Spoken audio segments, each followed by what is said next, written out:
down.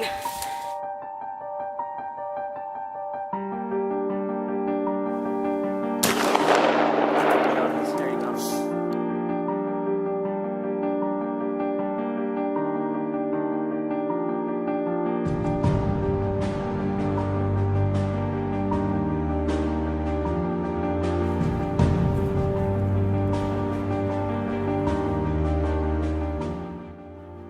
It consumes every ounce of energy inside of us. It's filled with all these emotions.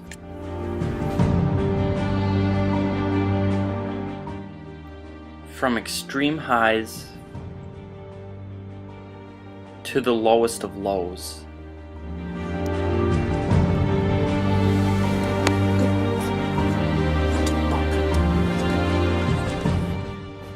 Filled with dedication and hard work, this sport truly consumes us. But it's failures we live for and learn from.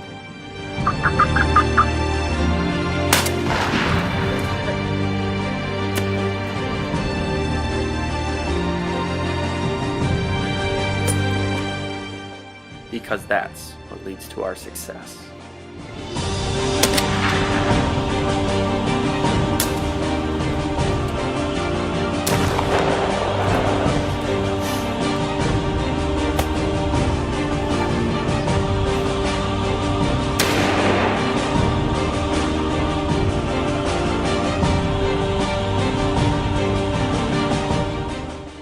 This is the lifestyle.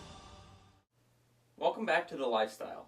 Thanks for joining us on our last episode of the first season. We're really excited to bring you this episode as we selected our 3 favorite hunts from the Minnesota Firearm season, and all 3 had different endings.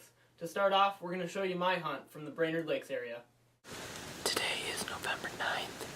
It's the opening day of rifle season. I'm here in central Minnesota in the Brainerd area, down at the cabin.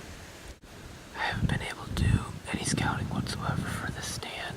It's just kind of the spot I always have it in here for opening weekend, so I don't know if it's going to be good, I don't know if it's going to be bad, but I'm hoping that it's in a good spot. It's usually a pretty active spot, especially come Sunday when a lot of deer get pressured out of here. Since we're on public land, a lot of them will funnel to this swamp area where I'm sitting on a peninsula here.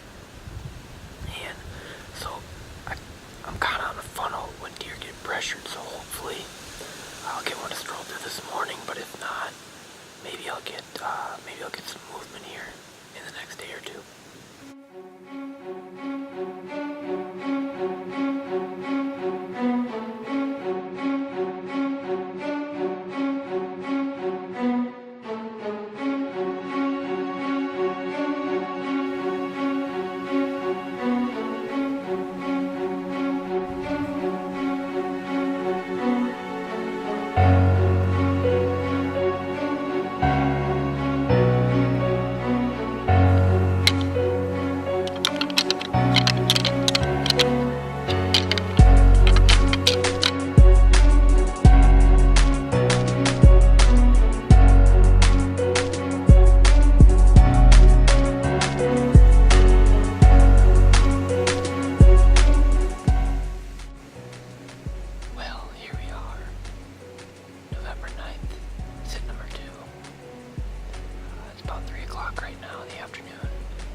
I'd sure like to get a deer down here pretty soon.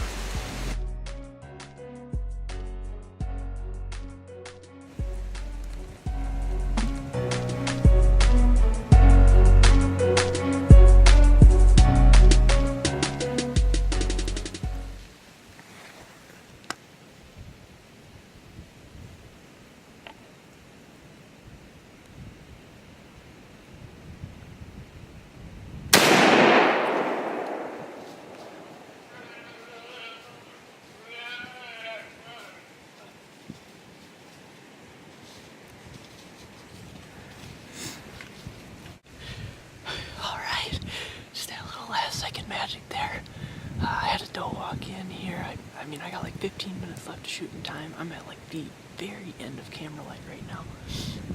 Oh my gosh, can you talk about a last minute doe right there? I am just stoked to go get this deer. I'll be honest, it's been a while since I've got a deer. It's been a couple years, even with rifle season, so, you know, it may be just a doe, but man, I'm glad to get on the board. It feels so good. It feels so good. Well, she's not the biggest deer in the world, but we'll take her. Here at rifle camp, it's all about putting meat in the freezer, and I think this one will eat just fine. I'm pretty excited to get this deer down here, and first deer of the 2013 fall. So I couldn't be happier just to have one down so we can get some meat for the camp. We'll head back, see if anybody else did any good tonight. You know, hopefully there's a couple more deer when I get back there. Killing that doe was a really big momentum boost to our season. I remember calling Jake that night, and we were both really excited because we thought the wheels were really going to start rolling that fall.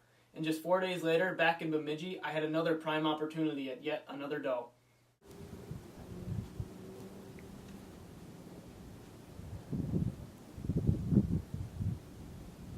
Coming perfectly, Rue. They're coming perfectly. No, they're coming at us.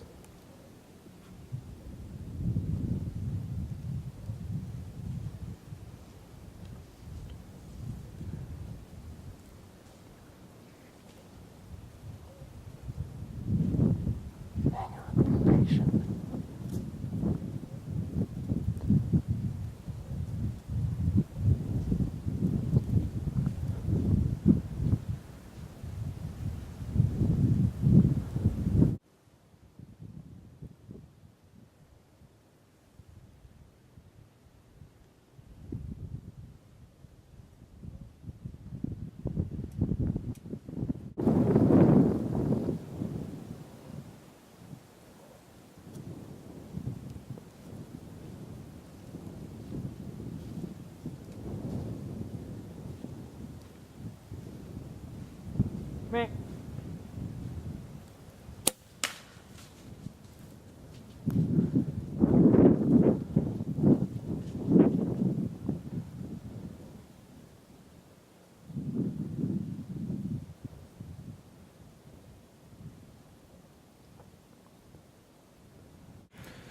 Well, there's some shooting that needs to be done at the archery range because I drew back on that doe and I could just tell something was off with my sight. It must have gotten bounced or something. You know, something was wrong, and that arrow went nowhere near where I was aiming there. Just completely crushed that tree. So I feel terrible because that's not something I want to go out in the woods with. You know, and I tried to compensate for what I thought was wrong, but clearly it wasn't it. It's extremely disappointing. It's too many misses this year so far with that bow. It's flat out embarrassing. It shouldn't happen. That was a great opportunity Andrew had there just days after getting back to Bemidji. It's too bad that it didn't work out how we had planned, but there was too much action going on right now to sit and pout about it. On November 15th, all the hard work and dedication we had put into the season had started to pay off. If you recall from last week's episode, we had a great buck that I call Old Number 7 stroll through at about 45 yards. Unfortunately, I put the arrow right under him and right in between his legs. In hunting, second chances at a buck like that are few and far between. Exactly 1 week later after I'd missed Old Number 7, he came strolling through by our stand again. This time it was a different story though. I had a firearm in hand, and with him being under 100 yards, he was well within range. November 15th this morning, and it's been a pretty good morning so far. Had a lot of deer activity, driving out and walking out. Jumped a couple deer this morning that were really close to us as we were getting into stand. And shortly thereafter, had a lot of deer moving around us as well. Not too long after shooting light, we had a big buck out in our field to the south. Don't know exactly how big or if we've seen him before. We didn't get a great look, but we just know he was a great buck, probably a good shooter as well. Don't know where he snuck off to. He just kind of disappeared. But, hopefully as time passes, we'll get a nice one to come in and we can get a shot off at him.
Brett. I got him, I think. You got him. You got him. He's hit.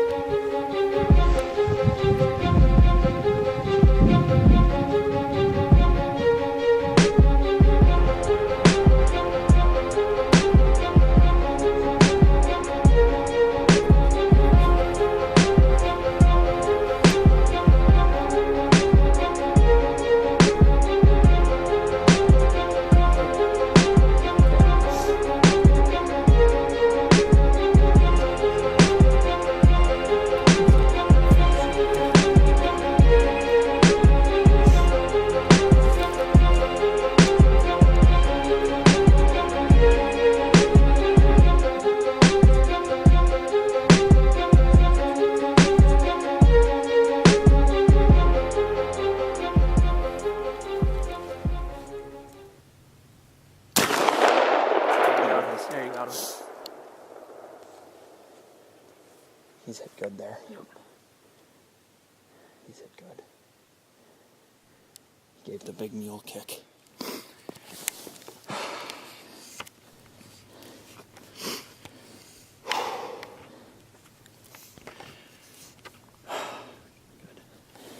Wow. There it is. November 15th. It's a magical, magical morning. It always has been. There is a lot of deer activity going on right now. It was the buck. I know that was the buck that I saw this morning. That me and Andrew saw out in the field, and we didn't know where he was, and then all of a sudden we saw two does get up and run away, and we knew exactly what was going on. We knew that buck was chasing them, and it was just a matter of time. We looked, about a second later, we saw him out in the field coming right to us. He started coming down the trail. He was probably a little over 75 there, and I don't quite know what happened on my first shot, if I hit him or not. It looked like it, but I know that second shot I got him very, very good. He gave the big mule kick. So we're gonna wait here just a little bit, and we're gonna go find him. Good. That's a buck right there. That's a good buck. Well, we are down out of our stands right now. It's probably been 15 minutes since I've shot. We've looked at the footage and can't quite tell exactly where he was hit, but we know he's hit good. He gave the big mule kick. Very confident with my shot, so we're gonna give him a little bit of time here. We have a good idea of where he is, and then we're gonna start looking for some blood and try to find my buck. After shooting this buck, Andrew and I headed back to the house to get a little breakfast and give this deer some more time. We came back a couple hours later and started in on the searching. Unfortunately, Andrew and I had very little success finding any blood or any sign of where this deer had been laying. No hunter wants to leave a dead deer out in the woods, and after a couple hours of searching, Andrew and I had really begun to feel sick to our stomachs. About 2.5 hours had passed from when we first started to look for this deer, and it occurred to me that maybe we should drive up the road and talk to the neighboring landowner. Upon arriving, we chatted a little bit and started talking about each other's deer hunts up to this point. It had come to our attention that after my first 2 shots, he'd proceeded to shoot the animal and put the tag on it and drag it to his garage. Fortunately, we know now that this deer did not lay out in the woods dead and that it was found. We do wish that it would have worked out for us a little better and that the deer would have ended up in our possession, but as hunters, you're just happy to know that you're not leaving a dead animal out in the woods. The end of this hunt had truly capped off what our 2013 hunting season had been like. We want to thank you all for tuning in and watching our episodes. And with spring right around the corner, we can't wait to get some more footage out for you.